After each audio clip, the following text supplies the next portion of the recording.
Hey everybody, it's Kneecap here, and in this video I'm going to be showing you and telling you what to do for Endgame um, once you hit level 60 essentially. So if you are watching this before this first week ends, you do have time to do some of these things if you haven't been doing them or you forgot to do things or you didn't know what to do. Other than that, you can do this going forward. So the number one most important thing after you ding 60 is with it, most of the stuff's going to deal with your covenant is your renown. So renown is, some people kind of considered it like a grind or something, but it really isn't because it's capped. So the week one cap is 3, so that's what you should be getting it to if you're still in week one. However, after that, it's 4 every week essentially. Now, will they raise that at some point? Maybe, because there's quite a lot of renowns. But maybe not. Maybe will just be 4. That's 10 weeks. So yeah, they'll probably keep it at 4. 4 per week after that. And so you'll be unlocking new things every time you raise your renown, including new soul binds, new powers on the soul binds. It's very important to be doing your renown every week, and you do your renown essentially just by progressing your storyline of your covenant. So when you have new quests in your covenant, you definitely want to do those. Callings are quests that you get in your covenant, and we'll talk about those in a little bit as well. Those are not anything to do with your renown, but if you do, every other thing that you get from your covenant is basically to do with your renown, and you want to make sure you're progressing through that, whether it comes up as a covenant quest or a campaign quest and whatnot. Just make sure you're doing those. That is the number one most important thing. Another important thing, and it ties into the renown somewhat because you do have to do sanctum upgrades. And if you I'm in Kyrian, so this is what a Kyrian covenant looks like, and they're all their systems and stuff. And yours will look similar, of course, depending on what covenant you are. But obviously, your NPCs will be in different places. But you'll have a sanctum person or a sanctum that you can visit, and you can look at your transport network, which everyone has, Anima Conductor, which everyone has, command table, which everyone has, and then the thing that's different for the 4 covenants is the signature ability, and we'll talk about that a little bit later as well. And so those are the things that you can upgrade. The one that you definitely have to upgrade is, well, you don't have to upgrade your Anima Conductor either, but you want to do your command table for sure, because that's going to progress through the storyline. So definitely your command, the transport network's really nice, and the Anima Conductor will come in more handy later, but it's good to get a head start on it. So those 3 are all really useful. The 4th one is completely your choice, and once again, we will talk about that. To get back to the redeemed soul, so right now I have 2 out of 100. These are currently capped per week as well, on how many you can get.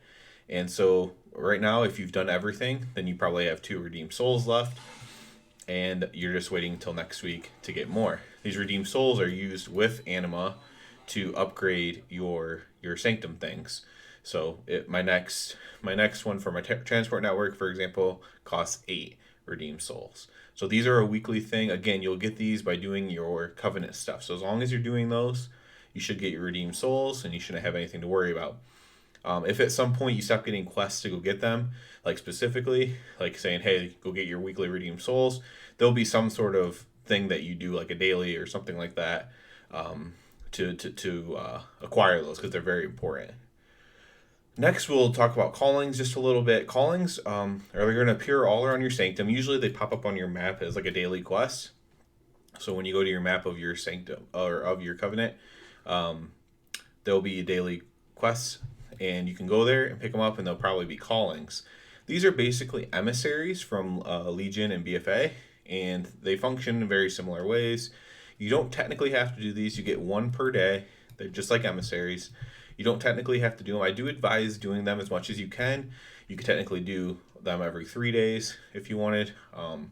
They are fairly easy to complete overall, and the one is really nice. It's just like to defend a certain zone. So like let's just say it's Bastion, just because I'm here. So even doing in a dungeon of Spires of Ascension would technically count towards that. So like you're just doing a dungeon and you get credit for it. So it's not all world quests, but there are ones where specifically you do have to do world quests. So callings are not mandatory, but I do advise doing them, at least until your reputation's up with the factions. The next thing is anima collecting. So this is not a weekly or daily. This is like an all the time. If there is a grind in this expansion, it's technically anima. Now, anima has been a little bit tight this first week, but it does become a lot more easy to acquire and very plentiful later on. And which is good because if you look at the cost of some of these things, it gets pretty high, like 10K for an upgrade and stuff. So it gets to be quite high cost wise. So you do start acquiring more and more of it, and it's a very plentiful source. It is a little bit like Azerate and stuff like that in artifact power, but it's also a little bit like your garrison resources because it's also what you use for your mission tables to send your troops out on missions and other things as well. So it is a bit like Azerate, but it's also like war resources. Basically, meaning you don't have to farm it by any means. If you want to farm it, you can. If you're just someone who wants to have their stuff maxed out, but you don't have any real gain by farming it. You don't want to have zero, so just do it responsibly. Think about what you need and just try to go from there. Be like, so like right now, I'm pretty happy. I have 2.7K banked with everything done for the week. So I'll probably end the week at like 3K, 3.3K, something like that. And that's fine with me. Now, some people are going to try to have 5, 6, 7, 8, 10K for all I know. So that's just up to you. That's up to your discretion. Another important thing to do, especially at the beginning here, while we're trying to earn reputation, is in the Maw. You'll want to do your dailies here as much as you can. I know it's hard for some people to play every single day, but you want to do your Maw dailies as much as you can, and they'll pop up on your map just like the callings will. So when you go to the map of the Maw, I already did mine, or else you'd see them. But there'll be daily quests scattered throughout the Maw. There's usually 2. I think maybe I hit 3 once, but there'll just be a couple Maw dailies, and those will give you reputation. You can also kill rare spawns there if you like. Those can drop items that give you reputation, and you can earn a little bit of reputation that way. You want reputation with the main guy there, Venari, because it's going to help you progress again through the storyline, through everything. You're going to need it anyways at some point. So again, for me, the way I view it is the same way with the callings. Do them all really early in the expansion, and then kind of get a bit lazier later on when I don't need to do them as much. So the other another weekly cap that you'll want to do, especially in the beginning, until you have all your legendaries at least, or all the ones that you plan on using, is your Soul Ash. So Torghast, which is obviously the big feature of this expansion, you get there from the Maw, from Venari's Refuge, and when you do your Maw stuff, you'll notice that you're capped on Soul Ash for the week. I believe the cap is 610. This first week we get 810 because there's a quest that gave us 200. A quick note, you do need to make sure you loot the last boss to loot your Soul Ash, because otherwise you lose it. So make sure you loot your Soul Ash. That's kind of important. I know there were some people complaining because they didn't have their Soul Ash, and it's because they didn't loot it. I feel bad for them, but at the same time, you gotta loot the stuff in Torghast, man. You need to loot everything in Torghast as it is. But so definitely loot your Soul Ash at the end, and you want to get capped up on that. Again, if there's quests, it'll put you over the 610 per week. But if there's no quests, it'll just be the regular 610 per week, and then that'll help us forge our legendaries, and that's why that's important.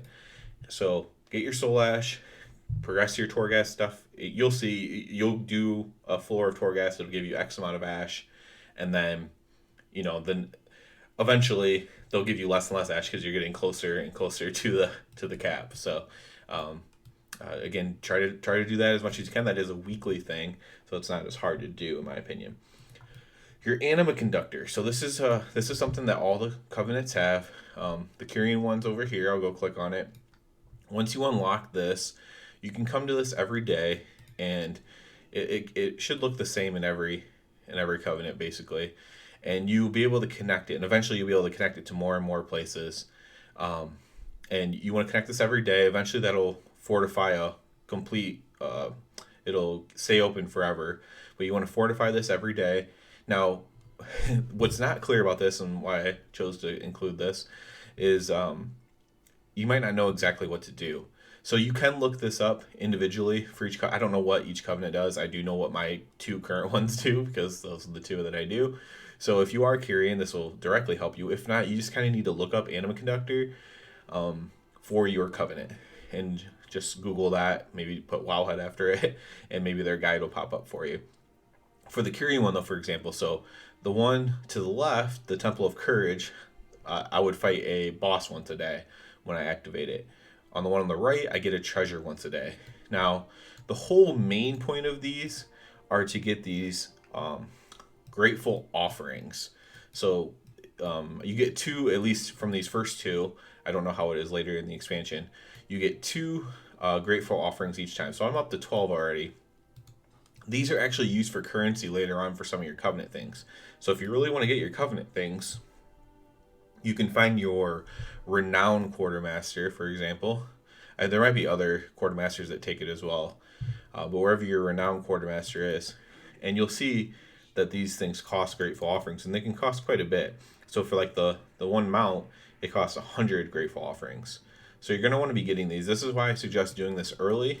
Once again, if you're playing more anyways early, especially, and maybe you're not, maybe you're going to be playing more later, but if you're playing more anyways early in the expansion, go ahead and get your grateful offerings, because these are going to come in handy when you want to buy the stuff that you may have even picked your covenant for. Another thing, we have two more things I'm going to mention here, and it's the next thing is just to do your missions on your mission table. You will, I'm sure, because the way the game is, you will eventually have to complete some things to do things. So to progress your storyline, probably. So you do want to keep leveling up your guys. Now, I think the levels of the missions kind of scale with your guys, so perhaps it's not as big of a deal, but like adventure campaign progress. So you want to continue your campaign progress of your adventures. These are called adventures at the mission table. So like, I'm not quite strong enough to do this one yet. Campaign Uruzul's Rampage. So I'm not quite strong enough to do this one, but you kind of want to do these things, level up your guys a little bit, get them stronger and stronger.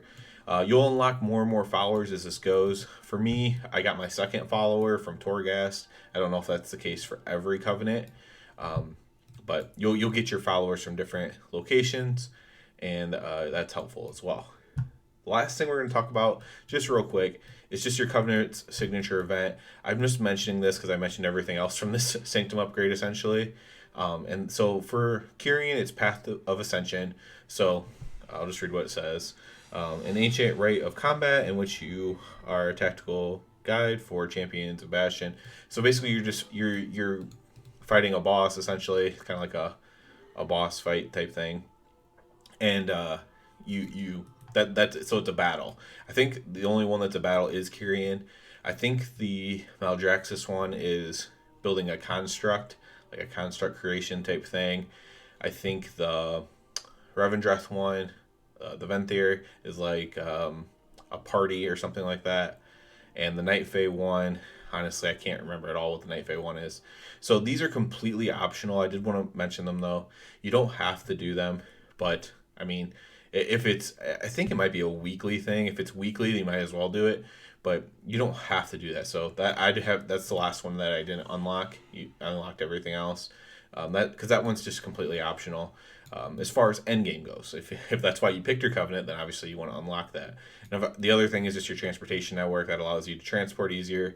Eventually, that'll give you a transportation to Oribos, but that has nothing to do with what to do every week or every day. That's about everything, though. So I know that's quite a bit, but like I mentioned in everything, that if I said you don't have to do it, then you technically don't have to do it. It looks like if I count it up, actually two. I'd say 2.5 for that one, because eventually you won't have to do it. 3. There's really only 3.5 things that you need to be doing like every single day, and that's only if you're playing Endgame. So not too bad. That's about it for this, though. I know it's a bit long, but hey, there's a lot of crap to do. As always, I do ask you to subscribe to the channel because it helps me out so much. And other than that, everybody, have a good one.